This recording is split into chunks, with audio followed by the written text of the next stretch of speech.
Salut, c'est Naofel. Aujourd'hui, on va parler de e-commerce, de dropshipping. Est-ce que ça vaut toujours la peine? Est-ce que ça vaut toujours le coup de se lancer en 2026 et les années à venir? Je vais essayer de vous donner ma perspective sur à peu près 10 ans de e-commerce pour vous donner une espèce de big picture, une espèce d'image dézoomée sur tout ce qui s'est passé sur le marché du e-commerce. Et à partir de là, on va essayer de tirer une conclusion ensemble sur 2026. Je vous donnerai mon point de vue honnête et la vérité sur ce que je pense à la fin de la vidéo. Et vous pourrez vous en faire votre propre idée, à savoir est-ce que ça vaut toujours le coup ou pas de se lancer en 2026 pour vous-même, personnellement. Parce que la réponse, elle n'est pas la même pour tout le monde. Elle est assez personnelle et je vais vous donner les clés en fait pour trouver ces réponses. On rembobine 10 ans en arrière, je me lance sur Internet, j'essaie de faire mes premières ventes. Je galère, je travaille à l'usine, je mets des pièces automobiles dans des boîtes et je suis magasinier, quoi. Je galère toute la journée, je fais à peine plus que le SMIC, je n'ai pas fait d'études. Bref, je me rends bien vite compte que ça va être chaud pour moi les années à venir, donc il fallait que je m'en sorte. Je suis juste un gars qui s'est vraiment battu pour s'en sortir. Et à cette époque-là, quand je me suis lancé, beaucoup de mes collègues, pas tous, mais beaucoup de mes collègues qui me voulaient du bien, m'ont dit que ça marcherait jamais. Mes proches, pour certains, m'ont dit que ça marcherait pas. Et certaines personnes qui étaient déjà un peu dans le monde du e-commerce, j'avais essayé de trouver des gens. C'était pas comme aujourd'hui, il n'y avait pas Internet, c'était pas aussi développé. J'ai essayé de trouver quelques personnes, de parler avec eux. Et pareil, ils m'ont dit, écoute Naofel, c'était bien il y a 5 ans, aujourd'hui c'est trop tard. Donc 2010 c'était bien, 2015, moi je me lance en 2015, apparemment c'est trop tard. Dieu merci, j'ai écouté personne, puisque 10 ans plus tard, j'ai créé plusieurs marques e-commerce. On a généré plus de 15 millions d'euros sur Internet. J'ai créé des marques que j'ai revendues. On a vendu à plus de 2000 points de vente en France physique, notre marque. C'est-à-dire qu'on avait une partie en ligne, e-commerce, et une partie physique où on vendait directement en boutique notre marque. Comme ça, vraiment, on était partout. On a travaillé avec des grandes marques comme Back Market, Ferrero, le groupe La Poste, etc. J'ai habité 5 ans à Dubaï, je me suis expatrié. Puis maintenant, j'habite sur l'île Maurice avec ma femme et mes enfants. Et Dieu merci, il y a 10 ans en arrière, je n'ai pas écouté ces personnes. Et Dieu merci, je ne me suis pas dit, c'est trop tard pour me lancer. Et en fait, quand je me suis lancé, je me rappelle, j'ai commencé à faire mes premières publicités donc sur Google AdWords. C'est le Google Search de maintenant. Vous payez de la publicité pour apparaître quand les gens tapent des mots-clés sur Google, tout simplement. J'ai commencé avec ça, donc ça n'a pas fonctionné. J'ai appris à faire mes premières ventes de cette manière-là. J'ai appris à faire un site internet. J'ai appris à trouver un produit. J'ai appris à comprendre certaines choses, à répondre à des emails de clients, des choses basiques en fait, mais qu'il fallait apprendre. Et grâce à cet apprentissage-là, comme j'étais déjà dedans, j'ai compris comment ça marchait en fait, tout simplement tout ça. En 2015-2016, il y a eu la vague Facebook. La vague Facebook, ça a été quoi? Ça a été le début de la publicité sur Internet. C'était vraiment l'apogée, quoi, si vous voulez, de la publicité. Alors quand même, il faut savoir qu'il y a un an en arrière, on me disait non mais en fait c'est mort, oublie. C'est fini le e-commerce, c'est fini la pub sur Google, etc. Boum, Facebook est arrivé, a tout déchiré sur son passage. Moi, comme j'étais dedans, j'ai vu la vague arriver, j'ai pu prendre cette vague-là à temps parce que je savais maintenant faire une boutique, je savais trouver des produits, je savais faire de la publicité. J'ai juste eu à adapter ça à Facebook. Et imaginez si j'étais pas dedans, en fait, j'aurais jamais pu comprendre que il faut prendre la vague ou pas. Vous savez, quand vous êtes à l'extérieur, vous êtes toujours en train de vous poser la question est-ce que le dropshipping c'est bien? Est-ce que je devrais me lancer? Est-ce que le Bitcoin c'est bien? Est-ce que je devrais me lancer dans le Bitcoin? En fait, quand vous êtes extérieur à quelque chose, vous n'êtes pas dedans, vous n'avez pas le flair, vous n'avez pas l'intuition, si vous préférez. Vous manquez de data, vous manquez d'informations sur le marché. Et quand vous êtes déjà en action, vous repérez ces choses-là, vous avez une petite intuition sur ces choses-là. Et donc là, j'ai vu arriver le truc Facebook, je me suis lancé, ça a cartonné, on a littéralement imprimé de l'argent sur Facebook. On vendait des coques de téléphone portable, produit très simple, hein. Je partais du principe que tout le monde achetait des smartphones. À cette époque-là, c'était pas comme en 2025, hein, les smartphones, c'était les débuts. Donc moi, je me suis dit, tout le monde a un smartphone, vendant des coques de téléphone portable. Ça coûtait quelques centimes à acheter, on pouvait en vendre ça à 10 €. Des grosses marges, tout allait bien. On vendait entre 8, 10, 12 € sur Facebook, on était rentable. C'était n'importe quoi. Aujourd'hui, c'est plus du tout le cas. Si vous vendez un produit en dessous de 30 €, vous ne serez pas rentable sur Facebook. Ça marche plus du tout comme ça.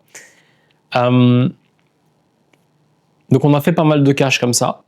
Arrive 2018, je commence à faire quelques vidéos sur YouTube. Je partage mon parcours, je parle de tout ça, etc. Vous pouvez aller voir, hein. J'ai documenté tout mon parcours depuis 2018. Et en fait, il y a des gens dans les commentaires qui me disaient la même chose. Ouais, mais c'est trop tard, le dropshipping c'est mort, l'e-commerce c'est mort, est-ce que ça vaut toujours le coup de se lancer? Évidemment, je suis dedans, bien sûr ça vaut le coup de se lancer. En même temps, quand grâce à ça, moi j'ai quitté mon travail, je fais pas mal d'argent, pour moi c'était une évidence. Mais je comprends que quand on est en dehors du marché, c'est pas tant une évidence que ça. Et alors là, il y a des gens qui se sont lancés, il y a des gens qui ne se sont pas lancés. Ceux qui se sont lancés ont fait beaucoup d'argent. Et puis est venu 2021, le Covid. Et là, le monde entier est bloqué, c'est la catastrophe. Tout le monde annonce que tout est fini, hein. Le business est mort, les business vont mettre la clé sur la porte, ça va être une grosse crise économique, etc. Alors certes, ça a été une crise économique, mais pas pour tout le monde. Tous ceux qui étaient dans le digital, e-commerce, e-learning, etc., ont fait un maximum de cash en 2021, c'était incroyable. Mais quand c'est arrivé, tout le monde disait c'est trop tard, les gens paniquaient. Nous, dans l'académie Ecom Révolution, donc c'est mon programme de formation, dans l'académie, les gens me disaient ouais, j'arrête, c'est trop dangereux, ça marche plus, c'est mort.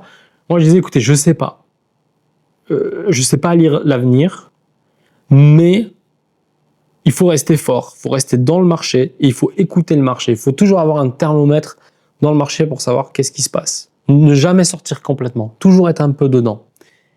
Donc, évidemment, j'aurais dit d'y aller prudemment, mais de rester. Il y en a qui m'ont écouté, il y en a qui m'ont pas écouté, il y en a qui ont arrêté. Ceux qui m'ont écouté, il y en a beaucoup qui ont fait énormément d'argent pendant le Covid. C'était juste insane, c'était n'importe quoi. C'était très facile de faire de l'argent parce que tout le monde était chez soi, tout le monde s'ennuyait, tout le monde avait de l'argent, on était payé à rester à la maison, on s'ennuyait, on commandait sur Internet. Donc, littéralement, il y a eu un gros boom d'Internet, il y a eu un gros boom du e-commerce, etc. à cette époque-là. Les gens ont fait encore beaucoup d'argent alors que tout le monde disait que c'était mort au début. Aujourd'hui, on est en 2026 et c'est pareil. Enfin, on est en 2025, fin 2025 à l'heure où je tourne cette vidéo. Début 2026 ça arrive très rapidement. Et pareil, les gens vont se poser la même question. Les gens se posent toujours la même question. Est-ce que ça vaut toujours le coup de se lancer en 2026 ? Je pense que vous l'aurez compris. La réponse, vous l'avez déjà si vous avez bien compris mes propos durant cette vidéo. En fait, il n'y a pas de meilleur bon moment, il n'y a pas de pire moment, il n'y a rien. Il y a juste... Ça, il y a une expression qui dit, je ne suis pas très bon en expression, hein, mais quelque chose du style, le meilleur moment c'était hier, le meilleur moment c'était hier, le deuxième meilleur moment c'est aujourd'hui. Et moi j'ai envie de dire, le pire moment ça sera demain. Parce que vous savez quoi ? Pour moi il y a une faille, il y a des gens qui sont en train de s'enrichir dans cette faille depuis plus de 10 ans, et cette faille est en train de se refermer. Je vous dis, faut vous dire la vérité de manière honnête. Pour moi, la faille est en train de se refermer. Pourquoi ? Parce que ça devient de plus en plus compliqué de faire de l'argent en ligne. Que ce soit en e-commerce, que ce soit en vendant des formations, des coachings, que ce soit dans du freelancing, que ce soit dans n'importe quelle thématique. Pourquoi? Parce qu'il y a de plus en plus de monde qui se lance. Et c'est ça la réalité. Et donc, il y a de plus en plus de concurrence. Et comme il y a de plus en plus de concurrence, les gens disent « Ah, c'est mort, il y a trop de concurrence, je me lance pas. » Ok. Si tu as cette mentalité-là, ouais, ne te lance pas. Parce que tu vas pas y arriver, tu vas te faire bouffer tout cru. Le business, c'est pas rigolo. Hein. C'est probablement le truc le plus difficile que j'ai fait dans ma vie. Hein. Et si vous voulez y arriver, il va falloir s'armer mentalement et savoir pourquoi on le fait. Moi, je savais pourquoi je le faisais. Je voulais plus de cette situation. Je savais que ça ne durerait pas. Et déjà en 2020, je disais à tout le monde, moi, je vais me barrer de la France. Je suis parti de la France en 2021. 2020-2021. Fin 2020, ouais. À Dubaï. Et à cette époque-là, il n'y avait personne. Hein. C'était pas la mode de maintenant. Hein. Et tout le monde à Dubaï, mais c'était pas comme maintenant. Et pourquoi? Parce que je savais que ça allait être de pire en pire. Et je voulais pas être dans ce pire en pire. Donc il fallait absolument que je m'en sorte. Je suis juste un gars normal qui s'est vraiment battu pour s'en sortir. Mais genre, vraiment. Et je le regrette absolument pas. Et pour moi, la fenêtre de tir est en train de se refermer. Pourquoi? Parce que c'est pas normal. Il y a trop de gens qui sont en train de s'enrichir. Enfin, de mon point de vue, ce n'est pas normal. Pourquoi? Parce que c'est très bien, attention. Et je prône ça. Moi, je veux dire, je prône ça. Je fais ces vidéos pour motiver un maximum de personnes à passer le pas. Mais en même temps, j'ai un discours mesuré. Je veux dire, attention, voici le bon, voici le mauvais. Et il faut bosser. Et en fait, j'ai vu trop de gens s'enrichir de manière anormale ces dernières années. Ces 5 dernières années, j'ai jamais vu autant de gens faire un max de cash, se barrer à Dubaï, etc., etc. Et de plus en plus jeunes, des chiffres de plus en plus dingues. Alors, il y a du mytho, il y a du vrai, connaissant les coulisses. Je ne vais pas m'égarer sur le sujet, je peux dire qu'il y a des gens qui font vraiment de l'argent, beaucoup de gens de tout âge. Moi, j'ai rencontré des gens qui avaient plus de 50 ans, qui faisaient du e-commerce, qui connaissaient pas grand-chose à Dubaï, qui littéralement faisaient des millions par an. Tout ça pour dire quoi? Tout ça pour dire que la fenêtre de tir elle est en train de se refermer. Je vois que c'est de plus en plus compliqué, mais c'était déjà de plus en plus compliqué en 2020, et c'était déjà de plus en plus compliqué en 2015. Mais en fait, plus le temps passe, plus les taux se resserrent, plus c'est compliqué. Donc croyez-moi que si vous ne vous lancez pas aujourd'hui, demain ce sera encore plus dur. Et après-demain ce sera encore plus dur. Jusqu'à un moment donné où ça va arriver, ça ne sera plus possible. Vous ne pourrez plus faire d'argent avec le e-commerce, en dropshipping, en partant de rien, de zéro. Ça ne sera plus possible. La fenêtre de tir se referme. Ceux qui en profitent maintenant seront toujours là quand la fenêtre de tir sera fermée parce qu'ils auront et le cash, et les connaissances, et les compétences, les contacts, tout ce qu'il faut. Je m'en fais pas pour ces personnes-là. Nous, on sera toujours là. Mais vous ne pourrez plus vous lancer comme ça. Pour tous ceux qui nous regardent, qui ne sont pas encore lancés, qui souhaitent se lancer, vous ne pourrez plus vous lancer comme ça. Ce sera très compliqué de se lancer. Ça l'est déjà aujourd'hui. Donc pour moi, c'est très simple. 2026, c'est encore possible de se lancer. Mais il y a certaines conditions. La première des conditions, ça va être d'arrêter de penser que vous allez réussir du premier coup. D'arrêter de penser que ça va être facile. Alors je sais, tout le monde dit que c'est facile, regardez, je suis à Dubaï, je fais de l'argent. Ouais, c'est vrai pour certaines personnes.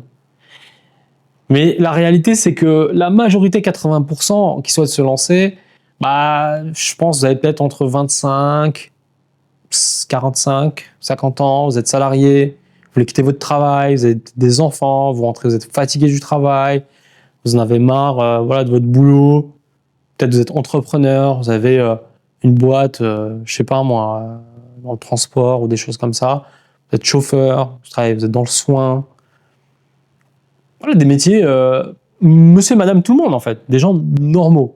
Et pour les gens normaux, il va falloir mettre en place des choses si vous voulez y arriver. Et j'ai pas envie d'avoir le discours non plus, ah, vous inquiétez pas, ça va être trop facile, et le discours, ah, ça va être trop difficile, vous n'allez pas y arriver.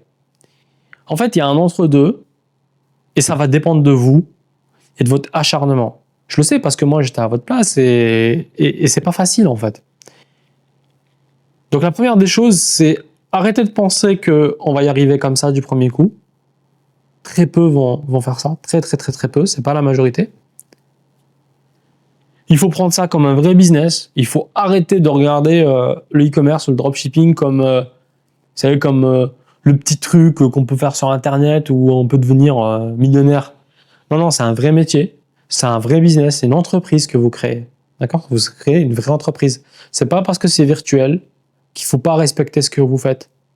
Et je le vois parce que les gens, ils pensent juste, ouais, je vais faire ça comme ça, je vais regarder 2-3 vidéos sur YouTube, puis je vais lancer, ça va marcher.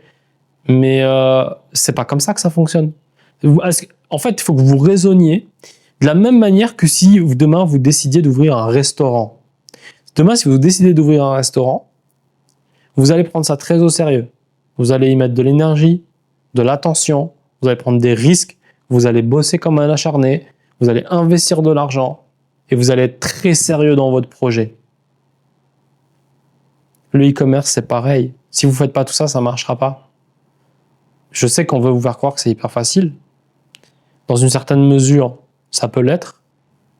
Mais la réalité, c'est que faut bosser. En fait, c'est plutôt simple, mais c'est pas facile, ce qui n'est pas la même chose.